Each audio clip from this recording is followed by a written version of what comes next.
was born this way. Hey, same DNA,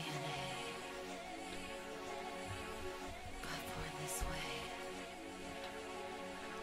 Same DNA, but born this way. That ended very. I was waiting for the song to fade out nicely there. That ended very abruptly, didn't it? So, welcome back to the American Dream Team here on Siren 107.3 FM. So the time has come. Oh, I'm on edge. Your little face. Honestly, Time has come. could not be more excited. We're going to speak to Andrew. Hello, you're Welcome. really excited about this, aren't you? Yeah, talking about wrestling. Honestly, these they don't understand.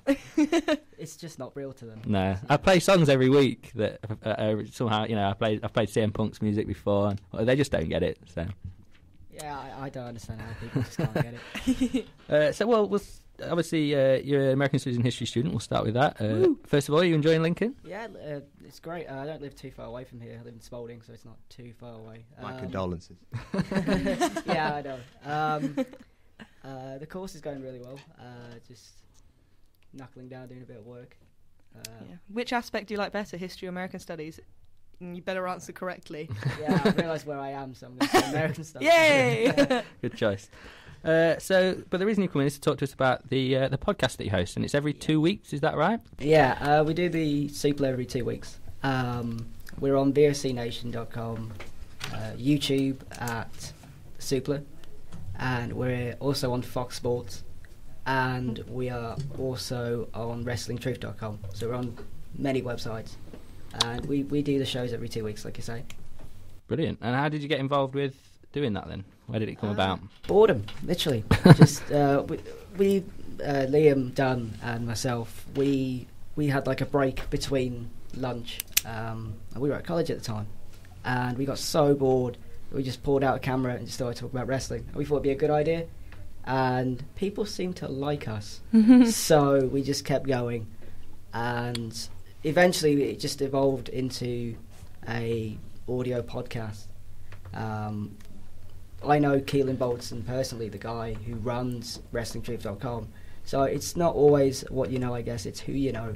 And we basically got onto that website, and just the ball kept rolling from there. The rest is history. Fantastic. Yep.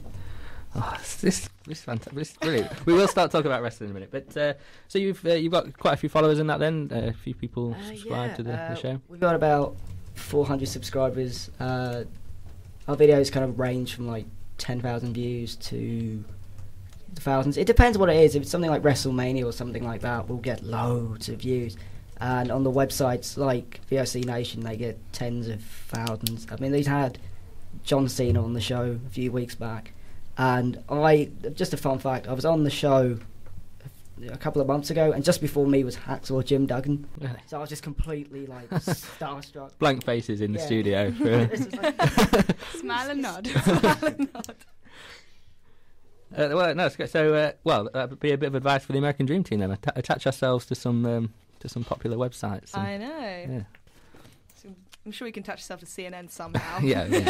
Somehow, I don't know how. Somehow. So is that something you'd look to do in the future then? Maybe expand it into a, I don't know, professional organisation? Not that it isn't already, I'm sure, but you know, sort of something you do for a living, maybe. Yeah, maybe. The sky's the limit, really. We didn't ever expect it to get to the point where it is now. It was just like literally we did this because we were bored, and it's kind of grown into this podcast just out of nothing, really. And of course, I mean, again, people in the studio might not really, but I mean, wrestling in America is massive. I mean, they sell out venues week in, week out. Yeah. 10,000 plus easily every week, twice a week mostly. Yeah, it's incredible over there. They really do take it seriously as well. Probably not as much as we do over here, but it's basically an institution over there. It's amazing. And the top stars all appear on Jay Leno and Piers Morgan and the other sort of talk shows, and like Conan O'Brien. Yeah, Jimmy Fallon. And Jimmy Fallon, yeah. So Ben, you could start looking this up more for the sports section. You know, sports and sports entertainment. Okay, I'll get a wrestling story in at least next week if you want. Make Jack happy. Please do. And it's big in. I mean, It's not as big over here, obviously, but it is big in Britain. And when they come over here to tour, they do sell out arenas as well. TNA just did a UK tour, and they sold out Wembley Arena, and they actually did a TV taping at Wembley Arena, which is incredible. I went to see Monday Night Raw when it was in Sheffield, when they actually filmed the live show from Sheffield, and Ricky Hatton was the guest host. That was a fantastic night. Brilliant. It really was. It's great. So we'll talk more about wrestling if I'm sure the people in the studio don't mind. Yeah, they'll love it. Really. I'm very intrigued because I know nothing about it other than flicking past the multiple channels on Sky, just like the wrestling channels. So have you heard of anyone, Emily? Could you name any names? Hulk Hogan. Yes, who's still going. His program. Yeah. Does that mean I'm a big fan of wrestling? A huge fan. Yeah. No, it means you're a big fan of reality TV shows, and by reality, I'm doing the inverted commas. Yeah. Air quotes don't really work on the radio. No, they don't. Have you ever heard of John Cena or The Rock? I've heard of The Rock. Yeah. See, they're fighting at WrestleMania this year, and that's going to be that's just going to be massive in America, isn't it? They're already building up to it. So, can I ask a controversial question from someone outside of having no idea? Is it all fake? I'll let Andrew answer. I don't want to give away the insides of the business. So that's a yes. Yeah, I mean, it is all scripted, but... So from even before they start wrestling, they already kind of know... Yeah, they know. It's like, it's all predetermined. They all know what's going to happen. But sometimes things do go wrong. It's not like watching EastEnders or something. This is obviously physical. So they do get hurt, like they do get like concussions. Yeah, those things don't look like they're particularly safe. I think that's the thing. Like, it's like people say, it's not real. Like, they're not imagining it. It's not animated. Yeah. Although it is scripted and choreographed, and they learn how to land safely, etc.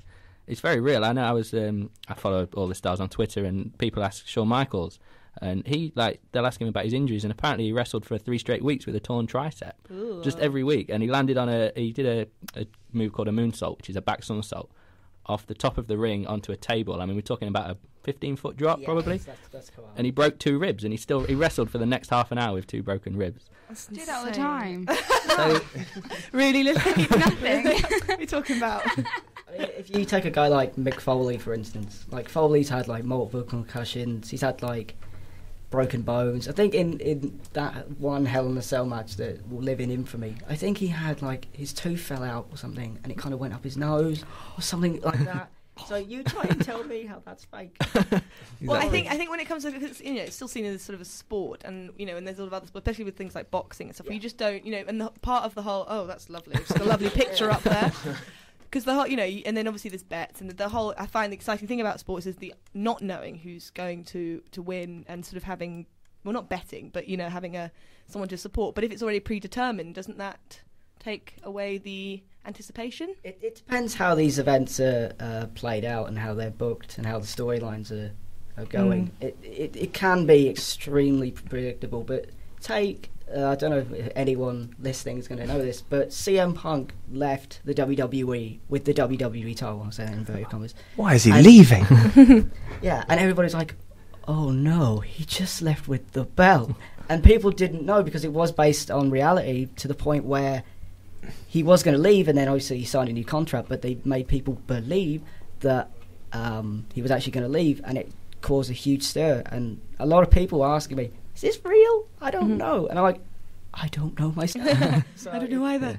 I think that is when it's at its best, though, when they can sort of blur the lines between reality and scripted. I guess exactly. And that does happen. I mean, it's a proper. They are saying, human beings, so it's obviously insanely popular. So it appeals to something in people who go and see it. So that's great.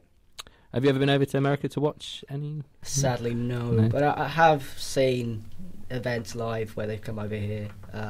There was I was a huge Ring of Honor fan, and when they came over here, I just straight away booked tickets and stuff like that. But I have been to a TNA event. I don't want to give my views on TNA on the air, but I try to go to these events, but financial reasons and stuff like that. It's quite difficult. I had tickets on hold for this year's WrestleMania, but I just couldn't afford to get there. That was the only thing. But I was that close to buying. It was so close. I will go one day. It's like my dream. Happens every year, doesn't it? Every year. WrestleMania and Graceland are the 2 things I've got to do in America at some point in my life. And you will, Jack. I know you will. I'll make it happen. Don't worry. I've said so you will. No, that's right. So I think, well, I was going to save a song to the end, but I think we'll play it now, and then we'll come back for a few minutes before the news to continue our wrestling discussion. We've played this before, and it's sort of a flagship song of the American Dream Team, I think now. So it's Hulk Hogan's music. Yeah,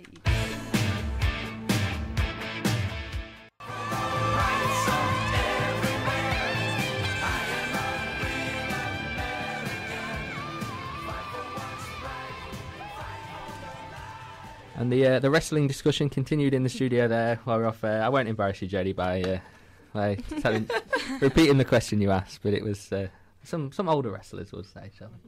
I'm surprised you didn't know who Axel Jim Duggan was when he mentioned it. He's from the era of the British Bulldog. You might have known. No? Axel Jim Duggan. All the crowd start chanting USA every time he comes in. The Undertaker, I remember. The Undertaker, now he's still going. Coming up soon in our famous birthday this week, Ric Flair is 62 and he's still wrestling. So It's crazy. again, no one will have got that. No. So yeah, we're still talking about wrestling, the massive popularity of it. I mean, I know we spoke earlier about The Simpsons being 500 episodes old, and it's I can't remember what the fact was, but I think it's the longest running primetime scripted show, The Simpsons. But both SmackDown and Raw have blown that out of the water on the ratings. They've been going on since 1995, something like that. I know. I think sometime in July, Raw is in its 1000th week or 1000th episode, isn't it? It's crazy. I mean, to think that they've had that many storylines, that many people for that long it's mind blowing. Not even The Simpsons could. To be honest. And they also, they tap into a lot of sort of popularity. Very American. We talk about American studies, and they're very involved with the military and tap into political things as well. I know they do the Support Your Troops campaign, or Tribute to the Troops. That's the word I'm looking for, and a lot of charity work as well. So It's great. Good for them. yes, thank you, Oli. You for looked that. at me like, and charity. I was like, cool. That's great. I thought I might have been losing the studio, Awesome. so I was just trying to engage. Sure, there are people out there. My brother will be absolutely loving this. He'll be listening, and he will be. Honestly, when I played that song, he'll have been dancing around the living room. So, so we're talking about your podcast as well. The name, the Suplah. Yeah. Would you like to tell us how that came about? It was just completely random. We came up with loads of different names, and to be fair, they're awful. So we watched an episode of SmackDown. At the time, Taz was on commentary with Michael Cole, and I think it's something like Chavo Guerrero suplex CM Punk, and he just went, "That's a fantastic suplex," and we just kind of thought, "Yeah, that will do." That'd be Some inspiration from somewhere there. Almost as good as the American Dream Team. Almost. That sort of takes the biscuit. Yeah. Though. American Dream Team. The name came up in this very studio where we are now. It's a random thought. I don't know what else we can say really about wrestling without boring the rest of the people in the studio. But do you feel you've learned something? Do you feel you've learned something, Emily? Definitely. I literally knew nothing. Not a thing apart from Hulk Hogan's reality show to do with wrestling and the occasional sort of flipping onto it, and it's all very dramatic. That was another thing. Very, they all come out in their like capes and things, and the music's playing, and it's very all American. Very well, as you just heard, that song is very, very American. Well, you talk about whether it's how it's scripted and the interest in it, but I mean, could you compare something like WWE wrestling to say Glee? I'm going to put it out there. No. One of them is a lot more scripted. Very well said. And I think Glee has less continuity. I don't know. Just it follows on the continuation of storyline, the building up of characters. Is that what wrestling kind of does? Yeah. But how? But okay, what if you're trying to get? What if you're a man trying to get into wrestling? Right. I probably wouldn't advise you. I wouldn't not say. me, obviously. But how would you go about it? Do you have to find someone that goes, yeah, you know what, we'll let you win a couple, and then we'll see where you go from there? It's all. It's kind of weird. It's like a dictatorial kind of thing. It's really weird. It depends if you have the right look and that kind of thing. You have to have a certain amount of skills. You've got to be good at talking. In this way, it's like Glee. There you go. Exactly. Yeah. I wish I never said that. But yeah, it depends. Whoever's in charge thinks you're any good. As with most things, I suppose. Yeah, exactly. You page. Coming up very shortly is the Siren news. One of the birthdays we're going to feature is Rihanna, so we thought we'd go into the news with a song from her.